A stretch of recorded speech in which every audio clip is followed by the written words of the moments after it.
My friends, I am in your debt. Think nothing of it.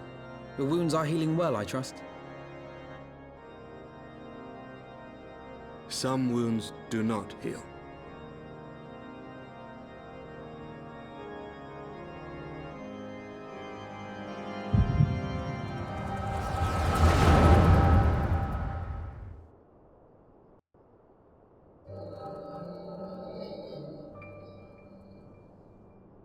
The Founding. The Scriptures, 1,000 years of lies, all to deceive the common man. Nay, our own brothers and sisters. For the blood of the Knights 12 flows within all our veins. You knew this to be true. You knew, and you concealed it.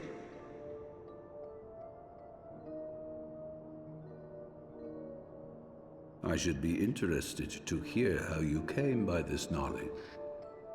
But yes, you have the right of it.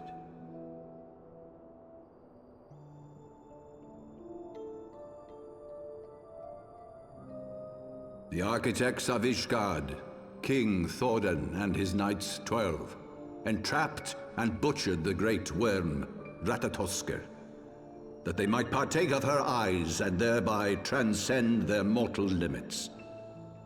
Upon learning of their treachery, Nidhogg was consumed with a murderous and justified rage.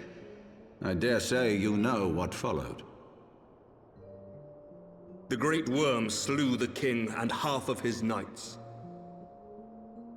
Aye, but Nidhogg was subdued, and his eyes plucked from their sockets by the knights that remained. Their one mistake was to show mercy. For from his brother Hreisvelger did Nidhogg receive a new eye, thus rejuvenating his form and empowering him to embark upon an eternal quest for vengeance. Whilst Thordan's son Haldreth took one of Nidhogg's eyes and learned to wield its power in defense of his people. Thus was the first Azure Dragoon born, and ever since that time, his honored successors have risen to drive Nidhogg from our lands whenever the worm has returned to plague us.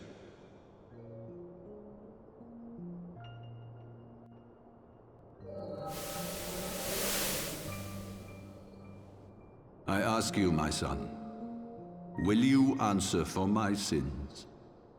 Will your son and his son answer for me as well? What do you mean?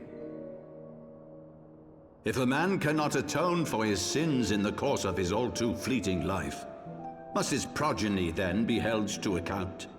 Must every subsequent generation be judged as well?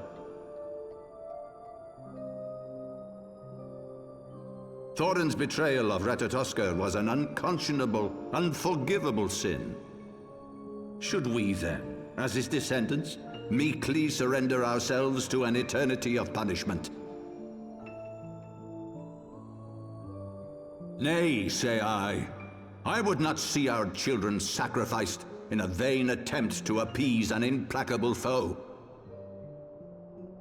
Dragons are not like us, my son. To they who live forever, the wrongs of antiquity are as those of yesterday. No reparations shall ever suffice. This fact alone should serve as ample justification for our actions. Yet some refuse to see it as such. For men like you, who yearn to commit themselves to a nobler cause, a more compelling narrative is required. This is your solution. This is how you protect our people. You have given us a lost cause, a death sentence. With your compelling narrative, you but doom our countrymen to give their lives for a lie. And they do so gladly. Highborn and lowborn alike are proud to serve, to fight and die for their country.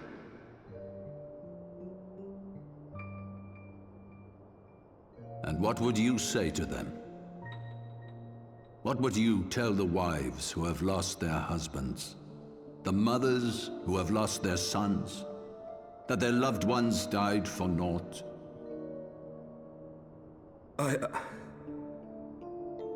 Over the course of 1,000 years, countless men have donned these robes, and every one of them came to accept the necessity of this solution. Once, I hoped you might come to accept it as well.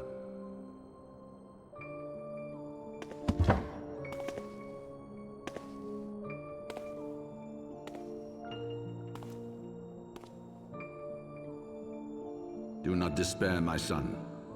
Soon I shall free us from the sins of Antiquity, and bring about the change you so fervently desire.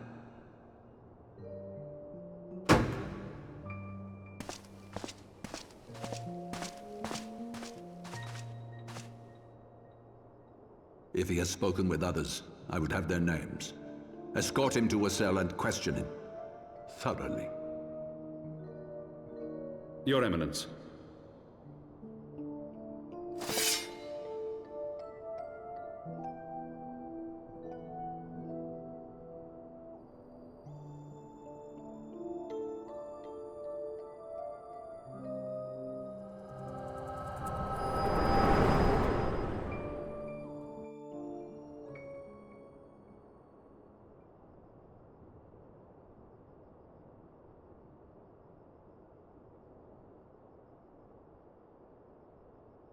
You saw something, did you not? A vision of the past?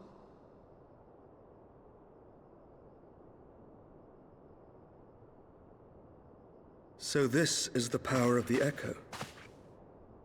Would that it had shown you a finer moment from my past. 'Twas an exercise in futility, as you saw. Faced with the firmity of his conviction and his many ready rejoinders, my words deserted me.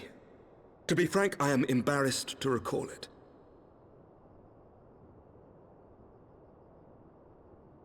A friend once impressed upon me the importance of differentiating between words, deeds, and beliefs. Were he here, I suspect he would judge your father's conviction to be no more than rank, self-serving delusion. Even so, I cannot help but wonder what manner of change he intends to bring about.